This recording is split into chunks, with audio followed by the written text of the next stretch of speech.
Sean McCartney, with Dan Moore starting over Jones, are we satisfied with the guy we were ready to replace, and his replacement isn't ready? Should the left tackle be a concern?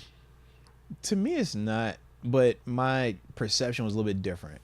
I view Dan Moore as just a starting tackle in this league.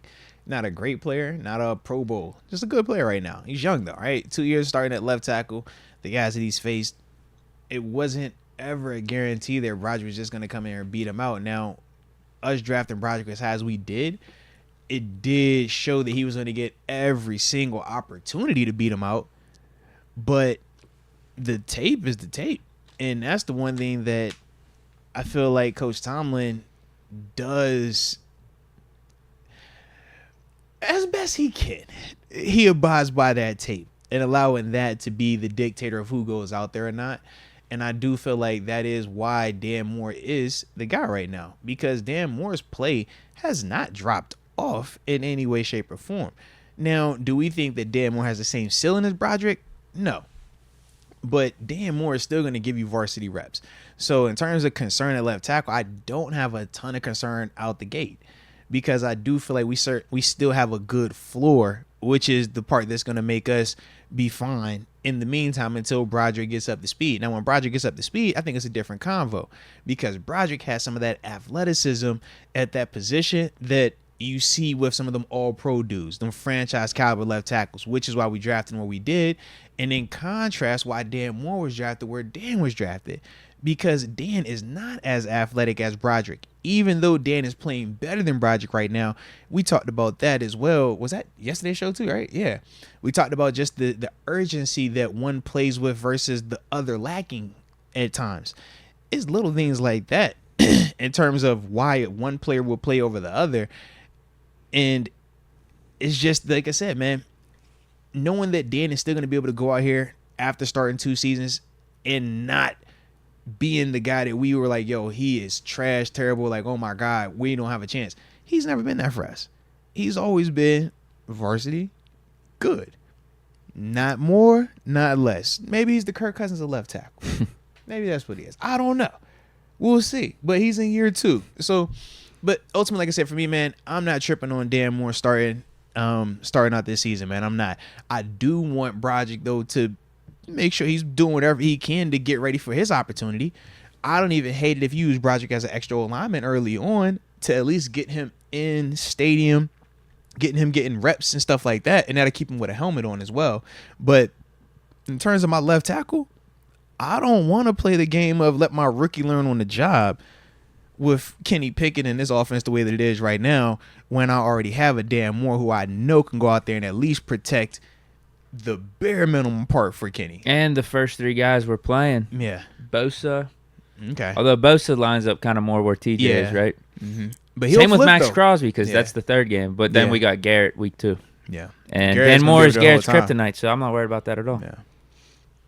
Yeah. You're right. And though. if we talk about growth, Dan did have, I mean, on the long, even in the game, running blocking. Remember, it was to his side. Yeah. He was one of the key, drop blocks on it. Yeah, I'm not really concerned, going back to the initial question, because to be honest with you, I wasn't that for drafting left tackle in the first round. And we talked about it. I was fine rolling with Dan Moore this year. I was. Now, a lot of people were against that.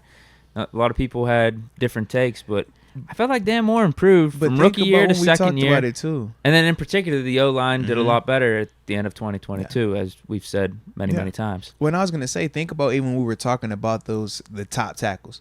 We said that there was still a legitimate chance that they were not going to beat out Dan Moore, because Dan has still Broderick was one of those names. I said Stronsky and Paris Johnson. Yeah.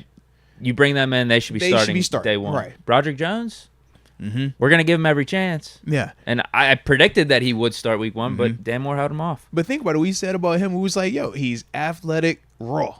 He's going to have some plays where he looks great, some plays where you're like, man, all right, we want you to finish a little bit better. But at Georgia, he could get away with it. And I think that's just something that he's adjusting to at this level. He's not the only player that goes through this. A lot of players go through this. But that's one of the things I just feel like for him, he's adjusting to now, whereas Dan Moore has already been through that phase. He already knows the urgency that you have to play with. And especially if you're talking about starting out there, And like you said, you got to do it for 4 quarters.